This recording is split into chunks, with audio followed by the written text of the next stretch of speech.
Surprise আছে। আবার surprise? হ্যাঁ, এই দেখো। আরে এটা তো এডুকেশন লোন, 10 লাখ টাকার। Education loan.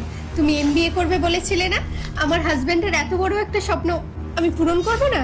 কিন্তু কুসুম, তুমি তো লোনটা নিয়ে নিয়েছো, তার আগে আমাকে একবার জিজ্ঞেস করতে পারতে। তুমি এটা ভেবে দেখেছো? লোনটা তো নিয়ে নিলে, তারপরে লোনটা দেবে কি করে? আরে তুমি এমবিএ কমপ্লিট করলে কত ভালো ভালো জব পাবে, তখন আর আমাদের টাকার কোনো সমস্যা থাকবে না। ওই টাকা দিয়ে লোন শোধ করে দেবো। তুমি চিন্তা করো না, তুমি পড়াশোনায় মন দাও, বুঝতে পারলে?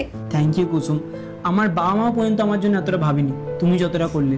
আরে তোমাকে আমি বিয়ে করেছি সবে 3 মাস হয়েছে, আর এই 3 মাসের মধ্যে তুমি আমাকে কতটা বুঝতে পেরেছো। তোমার মতন বউ একটা আমি ভাগ্য করে পেয়েছি। রাহুল, তুমি তো আমাকে তোমার ফ্ল্যাটেও নিয়ে চলে এলে, কিন্তু তুমি তোমার ওয়াইফকে এটা কবে বলবে যে তুমি তোমার ওয়াইফকে না আমাকে ভালোবাসো? হ্যাঁ, আমি ওকে খুব তাড়াতাড়ি জানিয়ে দেবো।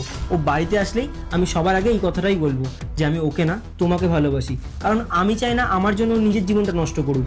আজকে আমি যা কিছু আছি সব কিছু ওর জন্য। আমি নিজেও জানি না তোমাকে কখন ভালোবেসে ফেললাম, আর আমি চাই না যে ওকে মিথ্যে ভালোবাসায় রাখতে।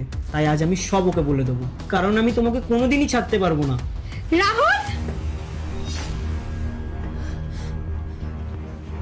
কুসুম, তুমি এখানে কি করছো?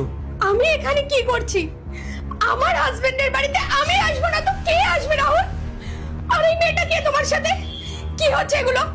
আমাকে ক্লিয়ারলি বলো। কুসুম, তোমাকে সব বলবো ভেবেছিলাম, কিন্তু সময় হয়নি। তুমি আমার কথাটা শোনো। তুমি আমাকে কি বুঝিয়ে বলবে? তুমি এগুলো করছো আমার পিঠ পিছনে। আমি তোমার জন্য কি করিনি রাহুল? তোমার জন্য আমি এত কিছু করলাম, তারপরে তুমি এই মেয়েটার জন্য আমাকে চিট করছো। তুমি একবার আমার কথা ভাবলে না? কুসুম, তুমি আমার কথা শোনো। আমি তোমাকে সবকিছু বলার চেষ্টা করেছি, কিন্তু সময় হয়ে ওঠেনি। তুমি আমাকে বিশ্বাস করো, আমি তোমার কাছ থেকে কিচ্ছু লুকাতে চাইনি। কি বলছো তুমি? কি লুকাতে চাওনি? এতদিন ধরে এইসব কিছু লুকিয়ে গেছো তুমি। তুমি এমবিএ কমপ্লিট করে জব পেয়ে গেছো, সেই কারণে আমি ভাবলাম আমার স্বামীকে এসে আমি সারপ্রাইজ দিই। আর আমি এসে কি দেখছি রাহুল, তুমি অন্য একটা মেয়ের সাথে আমাদের এই বেডরুমে এইভাবে ঘনিষ্ঠ হয়ে রয়েছো। কুসুম, যখন আমি বাইরে পড়তে গেছিলাম তখনই ওর সাথে আমার সম্পর্ক হয়, আর আমি সত্যি ওকে অনেক ভালোবেসে ফেলেছি। তোমার সাথে আমি আর থাকতে পারবো না, আমি তোমাকে ডিভোর্স দেবো। কি বললে? তুমি ওকে ভালোবাসো? আরে যেই স্বামী এত বছরে আমাকে ভালোবাসতে পারলো না, এই 1-2 বছরে সে কিভাবে এই মেয়েটাকে ভালোবাসতে পারে?